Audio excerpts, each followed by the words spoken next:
여러분 전라북도 고창군 성송면에 도덕형 씨를 혹시 여러분 아십니까? 이름도 재밌어요. 도덕현. 예, 아주 도덕적으로 사시는 분 같습니다. 근데 이분이 포도 농사를 지어요. 포도 농사를 짓는데 포도 농사로 기네스북에 오르신 분이 바로 이 도덕현 씨입니다. 제가 봤더니 어떻게 하면 이 포도 농사로 기네스북에 오를 수 있는가 봤더니 여러분들에게 사진을 보여주면 제일 여러분들 이해가 편할 것 같아서 사진을 몇 장 준비했습니다. 한번 보여주시겠습니까? 예, 이 포도나무입니다. 포도나무 한 그루에 맺혀진 포도송이가 5,000송이가 되어져 가지고요 기네스북에 올랐다고 합니다. 예, 청포도, 저건 1,500송이, 포도나무 한 그루에 1,500송이가 이렇게 맺혔다고 해요.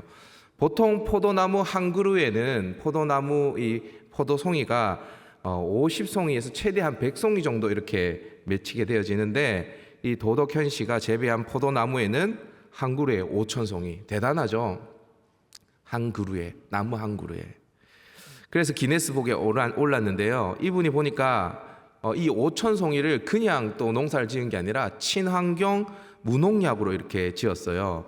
그리고 철저한 토양 관리를 하고 자가 제조한 퇴비를 사용해서 포도 농사를 지었더니 이렇게 한 나무 한 그루에 5,000송이라는 엄청난 열매가 맺혀지게 되어졌습니다. 여러분 한번 여러분이 농부라고 생각해 보세요.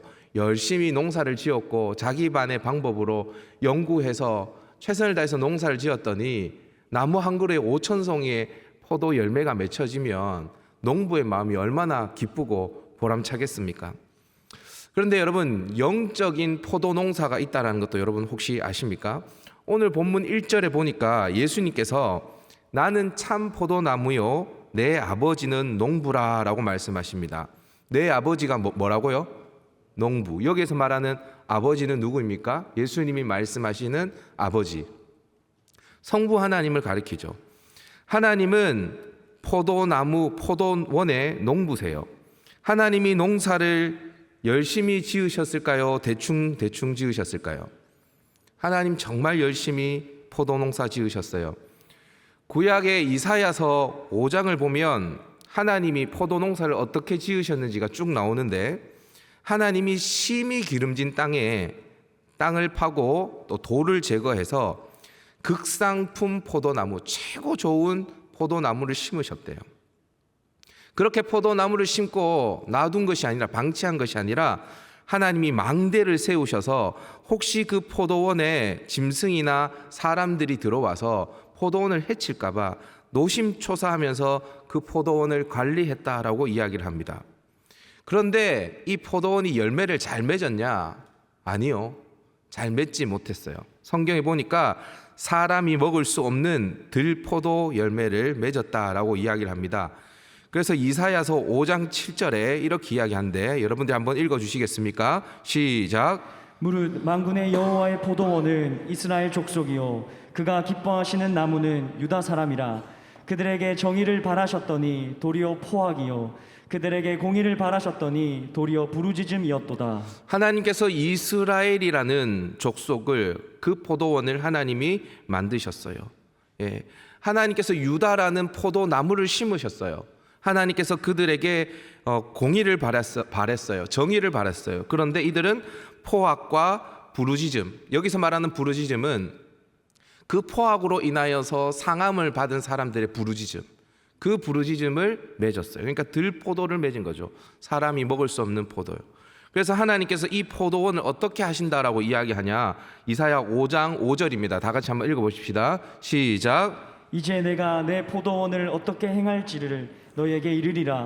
내가 그 울타리를 걷어 먹힘을 당하게 하며 그 담을 헐어 짓밟히게 할 것이요. 하나님께서 이 포도원을 어떻게 하겠다고 말씀하십니까?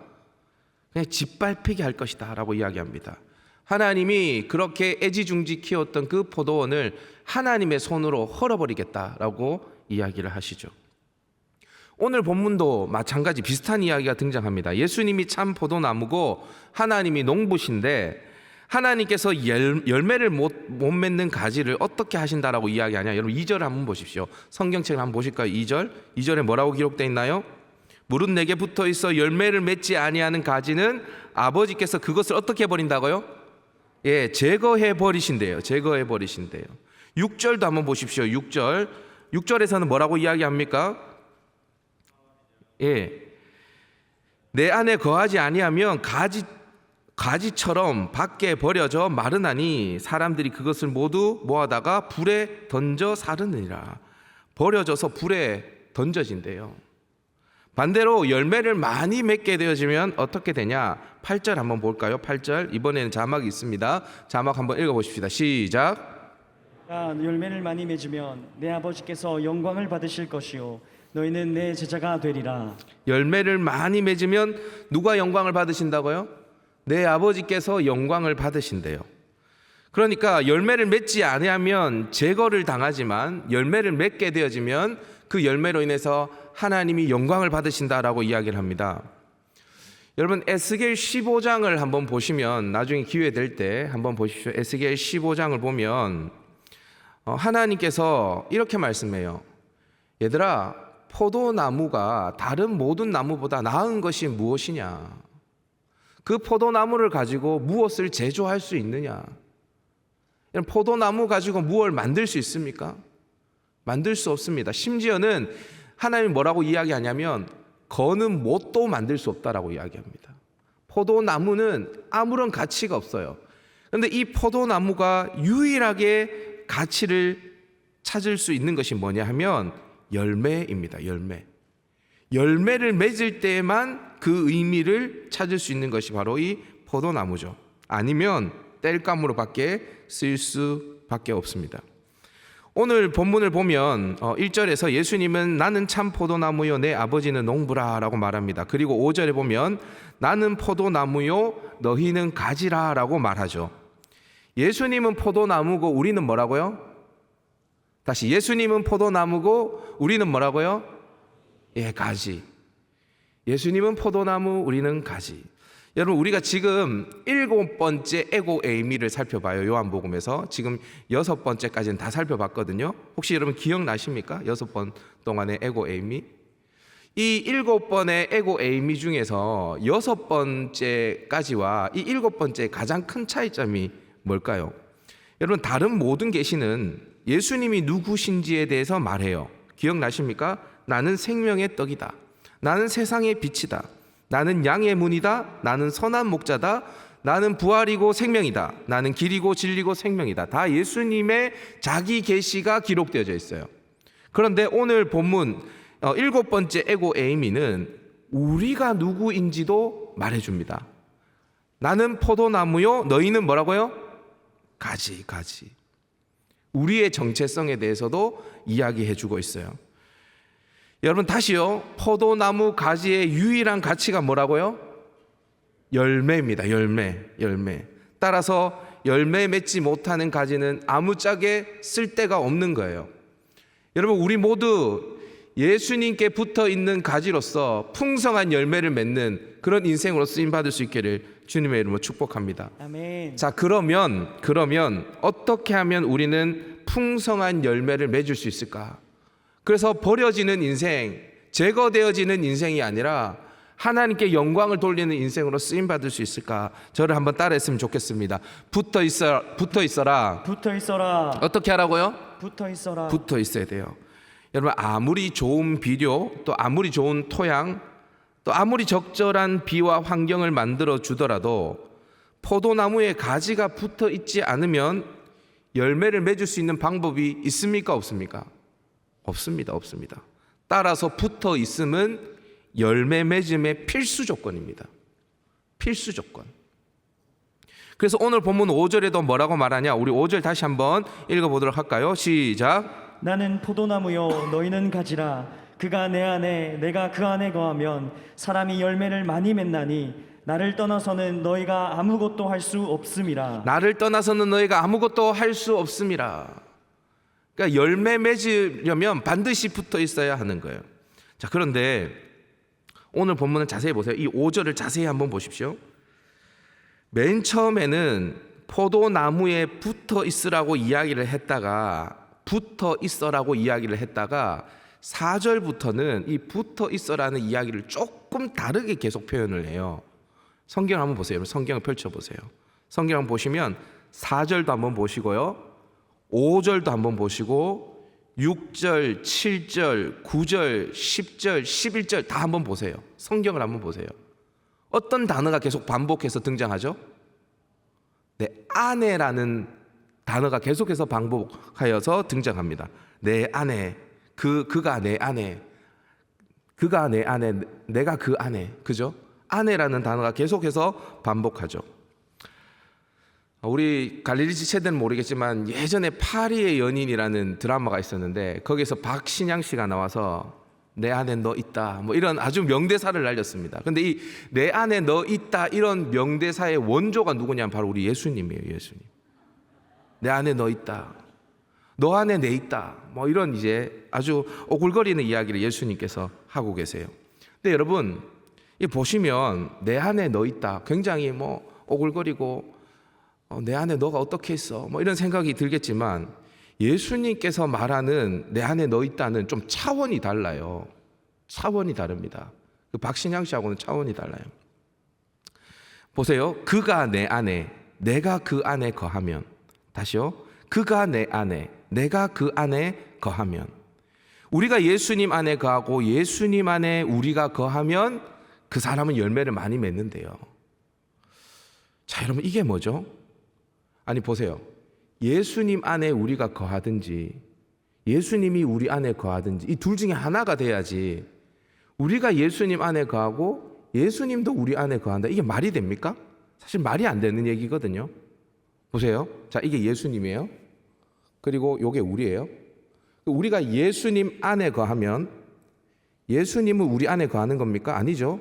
우리보다 예수님이 더 크니까 예수님 우리 안에 거하는 게 아니라 예수님은 우리 안에도 거하지만 밖에도 거하게 되지 않습니까? 그렇죠? 조금 어렵습니까? 제가 사실 고민을 많이 했거든요.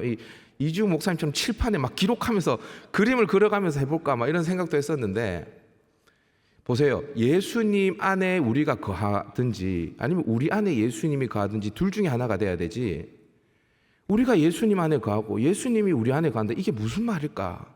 제가 계속 묵상해 봤어요. 그런데 여러분 이렇게 되려면 예수님이 우리 안에 거하고 우리가 예수님 안에 거하는 것이 동시에 이루어지려면 딱 하나가 있습니다. 딱 하나의 방법. 그게 뭐냐면 자, 요게 예수님이에요. 그리고 이게 우리예요. 다시요. 이게 예수님이에요. 그리고 이게 우리예요.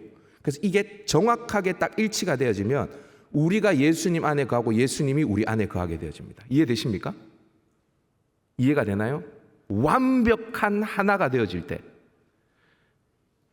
조금도 다름이 없이 완벽하게 예수님과 우리가 연합되어져서 완전한 연합, 완벽한 연합을 딱 이루면 우리가 예수님 안에 거하고 예수님이 우리 안에 거하는 하나됨의 상태가 되어지는 것입니다. 완전한 연합. 근데 여러분 이 상태가요 어떠한 상태인지 여러분들이 상상이 안 되실 텐데 오늘 우리가 지금 요한복음 15장을 읽고 있지 않습니까? 15장. 근데 여러분 14장을 한번 펼쳐보세요. 14장. 요한복음 14장을 한번 펼쳐보세요. 이 말씀이 이미 사용되어졌습니다. 어떻게 사용되어졌냐? 요한복음 14장을 보면 빌립이 예수님께 하나님 아버지를 보여달라고 합니다. 그랬더니 예수님이 빌립에게 뭐라고 말씀하시냐? 요한복음 14장 9절 10절입니다. 9절 10절 우리 자막에 나와 있는 말씀 한번 읽어보도록 하십시다. 시작. 나를 본 자는 아버지를 보았거늘 어찌하여 아버지를 보이라 하느냐? 내가 아버지 안에 거하고 아버지는 내 안에 계시는 것을 내가 믿지 아니하느냐? 내가 아버지 안에 거하고 아버지가 내 안에 거하는 것을 내가 믿지 아니하느냐라고 이야기합니다. 여기 여러분 보세요. 예수님께서 하나님을 보여달라고 하는 빌립에게 뭐라고 이야기하냐면 무슨 소리야? 내가 아버지 안에 거하고 아버지가 내 안에 거하는 것을 네가 믿지 않느냐라는 말이 무슨 말입니까? 나와 아버지가 하나인데 내가 아버지인데 왜 계속 아버지를 보여달라는 거냐 이 말이잖아요. 이해되시나요? 그러니까 성부 하나님과 성자 예수님의 관계는 어떤 관계냐면 아버지가 예수님 안에, 하나님 아버지가 예수님 안에, 그리고 예수님이 성부 하나님 안에 거하시는 상태. 이해되시나요? 여러분 이 상태를 가리켜서 우리가 신학적으로 그냥 이렇게 이야기해요. 삼위일체. 삼위일체. 성부 하나님이 성자 예수님 안에 거하고 성자 예수님이 성부 하나님 안에 거해서 성부 하나님과 성자 예수님이 하나야. 하나, 완벽하게 하나. 완전한 연합을 이룬 상태. 삼위일체. 분명히 성자 예수님과 성부 하나님은 다른 위격을 가지고 계시는데, 그런데 두 분은 한 분이셔. 지금 예수님께서 뭐라고 이야기하냐면 우리에게 내가 하나님 아버지와 하나 된 것 같이 너희도 나와 하나가 되면 당연히 그 사람은 열매를 많이 맺는다는 것입니다. 그 사람은. 여러분, 포도나무에 가지가 붙어 있다는 것을 여러분들이 그냥 예수님 잘 믿고 그냥 예수님과 친하게 지내고 이 정도로 생각하면 안 되고요. 예수님과 하나가 되는 상태입니다. 예수님과 하나가 되는 상태. 여러분, 당연히 열매를 맺을 수밖에 없죠. 왜 그렇습니까? 왜 당연합니까? 하나 되는 순간 그때부터는 내 실력으로 열매를 맺는 게 아니거든요. 엄밀히 말하면, 더 엄밀히 말하면 내가 열매를 맺는 게 아니거든요. 내 열매가 아니에요. 그때부터는. 이 열매는 누가 열매를 맺는 거예요? 예수님이 열매를 맺는 거예요. 사실 예수님의 열매예요. 근데 그 열매를 누가 취하는 거예요? 내가 취하는 거예요. 내가 취하는 거. 와우. 여러분, 예수님께서 열매를 맺으시는데 엉뚱한 열매가 맺히겠습니까? 예수님이 열매를 맺으시는데 대충 몇 송이만 맺겠습니까? 기네스북에 오른 도덕현시보다 훨씬 더 많은 열매를 맺겠죠. 풍성한 열매를 맺지 않겠습니까? 여러분, 구약 성경을 보면 홍해가 갈라지고 요단강이 갈라져요. 여리고성이 무너지고 골리앗이 무너집니다. 달이 멈추고 태양이 멈춥니다. 하늘에서 우박이 떨어지고 불도 떨어져요. 그렇게 해서 이스라엘이 승리했던 수많은 기록들이 구약 성경에 쏟아져 기록되어져 있어요. 근데 여러분, 이 모든 기록들은 사실 이스라엘이 이루는 승리가 아니죠. 하나님의 승리죠. 하나님의 승리. 근데 이 승리를 누가 취한 겁니까? 이스라엘이 취한 것입니다. 여러분, 다윗이 골리앗을 무너뜨린 게 아니거든요. 사실 하나님이 골리앗을 무너뜨린 거거든요. 근데 그 승리를 누가 취하냐면 다윗이 취하는 것입니다. 와, 여러분, 그런데 어떻게 그러면 이스라엘이 이 승리를 맛볼 수 있는가? 방법은 딱 하나. 하나님과 붙어 있을 때, 하나님과 하나가 되었을 때, 그분과 연합되어졌을 때 그 모든 승리들을 맛본 거예요. 그 열매를 얻게 되어진 것입니다. 여러분들에게 한번 질문해 보겠습니다. 여러분은 예수님 안에 거하고 계십니까? 여러분들의 실력, 여러분 우리들 실력이요 고만고만합니다. 사실은 그만해요. 잘난 분 계세요 여기서? 내일을 아는 분 계십니까? 우리 다 고만고만합니다. 근데 여러분, 예수님께 딱 붙어 있으면요, 예수님과 연합되어져 있으면 그분의 열매가 나의 열매가 되어지는 것입니다. 이것이 열매 맺음을 결정짓는 것입니다. 여러분, 다시 기억해야 됩니다. 예수님을 떠나서는 우리는 아무것도 할 수 없습니다. 반대로 그에게 붙어 있으면 모든 것을 할 수 있습니다. 이것은 동일한 이야기입니다. 예수님을 떠나서는 아무것도 할 수 없지만 그분께 붙어 있으면 모든 것을 할 수 있습니다. 아무 열매가 없으면 그 가지는 제거되어져서 땔감으로 던져집니다. 그렇게 여러분, 그런 인생으로 쓰임 받는 것이 아니라 풍성한 열매를 맺어서 하나님께 영광을 돌리는 인생으로 쓰임 받을 수 있기를 다시 한번 축복합니다. 아멘. 자, 그러면 예수님과 하나가 되는 게 구체적으로 뭔가? 예수님께 붙어 있는 것이 도대체 어떤 상태인가? 예수님이 내 안에 거하고 내가 예수님 안에 거하는 것, 그게 어떤 상태인가? 좀 추상적이지 않습니까? 그죠? 이걸 한번 알아보도록 하십시다. 저를 한번 따라 보십시다. 말씀을 실천하라. 말씀을 실천하라. 뭘 실천하라고요? 말씀을 실천하는 거예요. 여러분, 붙어 있는 것, 예수님과 하나가 되는 것 굉장히 추상적이에요. 그런데 예수님께서는 이 추상적인 이야기를 굉장히 친절하게 이 상태가 어떠한 상태인지 우리에게 말씀해 주세요. 여러분, 일단 5절을 한번 보세요. 5절. 5절 한번 보시면 예수님께서 그가 내 안에 내가 그 안에 거하면 열매를 많이 맺는다 이렇게 이야기하죠. 그가 내 안에 내가 그 안에 거하면. 그런데 7절에 가면 뭐가 조금 바뀌어요. 7절 한번 읽어볼까요? 7절 한번 읽어보십시다. 시작. 너희가 내 안에 거하고 내 말이 너희 안에 거하면 무엇이든지 원하는 대로 구하라. 그리하면 이루리라. 너희가 내 안에 거하고 내 말이 너희 안에 거하면, 아까 5절과 7절에 조금의 변화가 있죠. 그죠? 느껴지십니까? 어렵습니까? 여러분 5절에서는 우리가 예수님 안에 거하고 예수님이 우리 안에 거하면 이라고 이야기를 했어요. 그런데 7절에서는 너희가 내 안에 거하고 내 말이 너희 안에 거하면 이렇게 이야기합니다. 그러니까 예수님이 우리 안에 거하는 상태가 어떤 상태냐면 예수님의 말씀이 우리 안에 거하는 것. 그것이 바로 예수님이 우리 안에 거하는 것입니다. 이게 일치되어지는 거예요. 그러니까 예수님의 말씀이 우리 안에 들어와서 그 말씀과 우리가 연합되어질 때에, 그 말씀과 우리가 하나 되어질 때에 우리는 풍성한 열매를 맺게 되어지는 거죠. 자, 이제 하나가 해결되어졌습니다. 예수님이 우리 안에 거한다는 것은 다른 거 아니다. 예수님의 말씀이 우리 안에 거하는 것이다. 하나 해결되어졌어요. 자, 이제 그러면 예수님 안에 우리가 거하는 것은 도대체 뭔가? 예수님 안에 우리가 거하는 것. 여러분 9절을 한번 보세요. 9절. 성경책을 한번 보세요. 9절.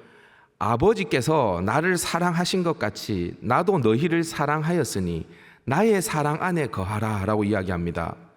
맨 처음에는 예수님이 예수님 안에 거하라고 했다가 9절을 보니까 나의 사랑 안에 거하라 라고 이야기를 합니다. 예수님 안에 거하는 것을 예수님의 사랑 안에 거하는 것으로 표현합니다. 맞나요?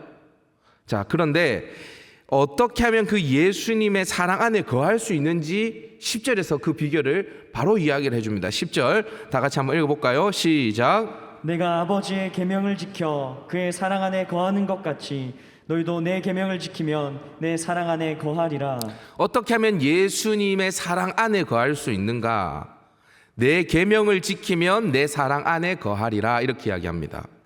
여러분 이 원리는 예수님이 하나님과 하나가 된 원리와 똑같은 거예요. 예수님께서 어떻게 성부 하나님과 하나가 될 수 있냐? 예수님이 하나님의 말씀에 철저히 복종했기 때문입니다. 여러분 겟세마네 동산에서 십자가를 지시기 전에 예수님의 고백을 한번 기억해 보십시오. 이 잔을 내게서 옮겨달라고 예수님은 기도했어요. 그런데 예수님께서 마지막으로 뭐라고 기도합니까? 그러나 내 원대로 마옵시고 아버지의 원대로 되기를 원하나이다. 그리고 그 하나님의 말씀에 순종합니다. 이사야서에 나오는 그 말씀대로 예수님은 정말 순전한 어린 양과 같이 도살할 어린 양과 같이 죽임을 당하시죠. 순종하십니다. 그렇게 순종함으로 그 말씀에 순종함으로 예수님은 하나님과 하나가 되신 거예요. 예수님이 아버지의 계명을 지킴으로 예수님이 아버지와 하나가 됐듯이 우리 역시 예수님의 계명을 지키면 예수님의 사랑 안에 거하게 되어지는 겁니다. 예수님의 사랑 안에. 제 말이 아니에요. 성경에 기록되어져 있는 거예요. 자, 그러면 또 이렇게 이야기. 예수님의 계명은 뭡니까? 예수님의 계명은. 이것도 예수님께서 바로 이야기해 주십니다. 12절 말씀. 12절 말씀 한번 읽어볼까요? 시작. 내 계명은 곧 내가 너희를 사랑한 것 같이 너희도 서로 사랑하라 하는 이것이니라. 와, 여러분 예수님 정확하지 않습니까? 확실하게 딱 말씀해 주시죠. 어영부영 넘어가지 않습니다. 예수님 안에 거하는 것은 다른 거 아니다. 예수님의 계명을 지키는 것이다. 예수님의 계명은 다른 거 아니다. 예수님이 너희를 사랑한 것 같이 너희도 서로 사랑하는 것. 그것이 바로 예수님의 계명을 지키는 것이다. 그러니까 우리가 예수님 안에 거하기 위해서 필요한 것은 뭐냐면 우리가 서로 사랑하는 것입니다. 우리가 서로 사랑하면 누구 안에 거하는 거라고요? 예수님 안에 거하는 거예요. 반대로 우리가 서로 사랑하지 않으면요, 예수님 안에 거할 수 없어요. 예수님과 하나 될 수가 없어요. 왜 그런지 아세요? 왜 그런지 아세요?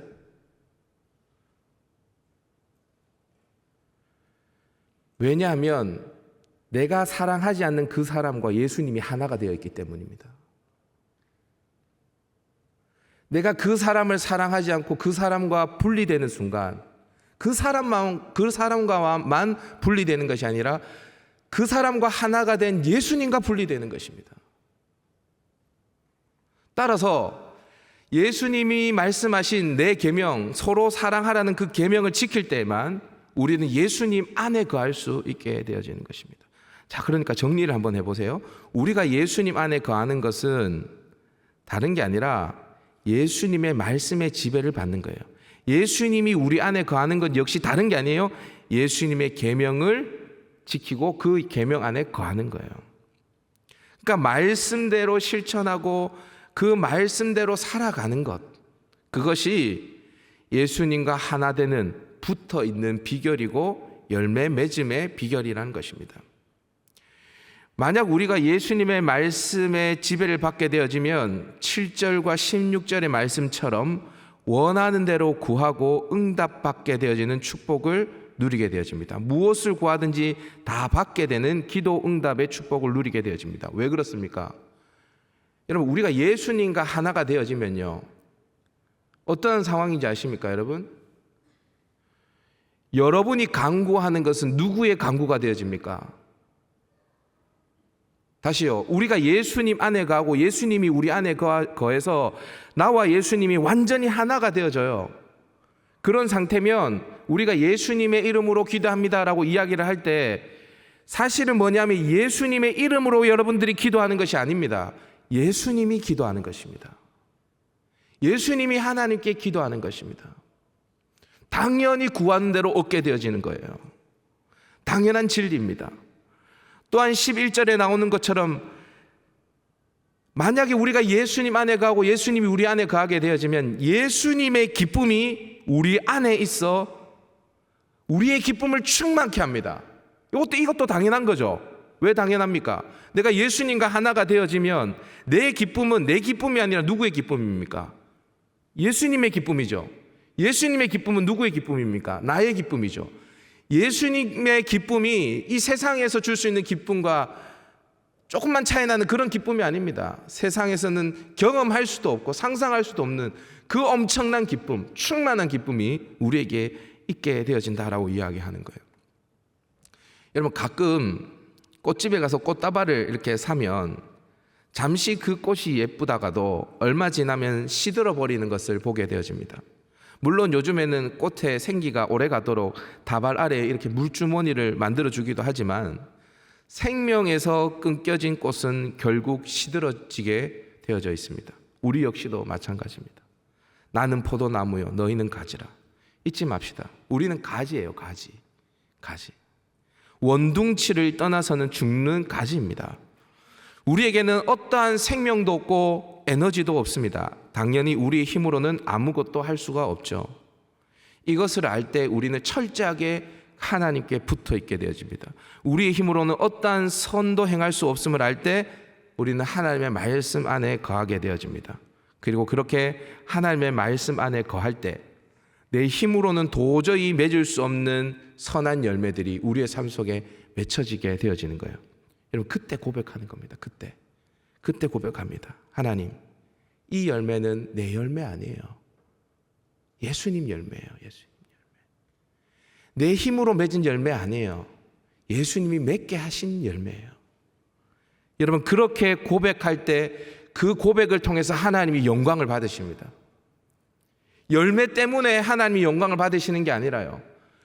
그 열매가 바로 예수님의 열매입니다. 예수님으로부터 온 열매입니다. 이 열매는 나의 열매가 아닙니다라는 고백을 통해서 하나님이 영광을 받으시는 거예요.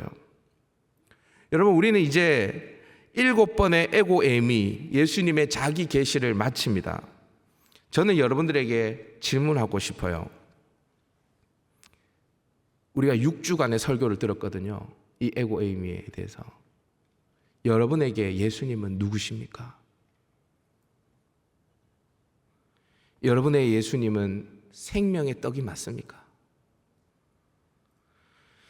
여러분의 예수님은 한 발짝도 내디딜 수 없는 어둠 속에서 비춰지는 그 세상의 빛이 맞습니까? 여러분에게 예수님은 사자의 밥이 될 수밖에 없는 그 상황에 우리의 생명을 보존하시는 양의 문, 그리고 그 양을 위해서 생명을 버리시는 선한 목자가 맞으세요? 여러분에게 예수님은 내가 지금 죽었지만 나를 살릴 수 있는 부활이요 생명이라는 것을 여러분들은 믿으십니까?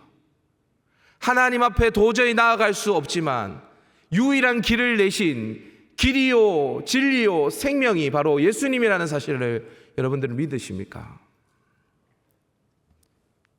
만약에 여러분에게 예수님이 그런 존재라면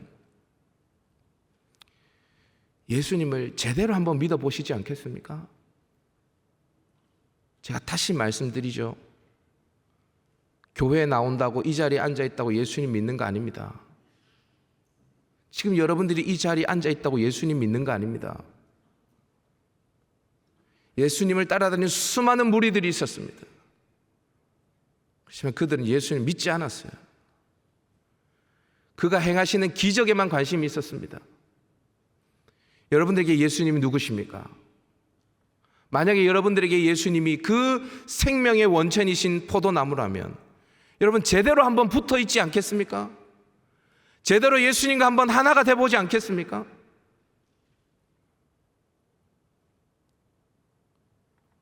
여러분 망하지 않습니다.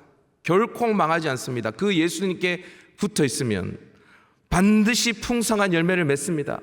내 힘으로는 맺을 수 없는 열매들을 맺게 되어지는 것입니다. 사랑하는 여러분, 이제 우리가 다음 주가 지나고 이제 특세가 있고 또 이제 행축이 있습니다. 여러분의 생명의 근원도 예수님이십니다. 여러분들이 품은 태신자들의 생명의 근원도 예수님이십니다. 그분께 붙어 있으면 풍성한 열매를 맺습니다. 그러한 축복이, 그러한 결단과 그러한 헌신들이 여러분들에게 있기를 주님의 이름으로 축복합니다.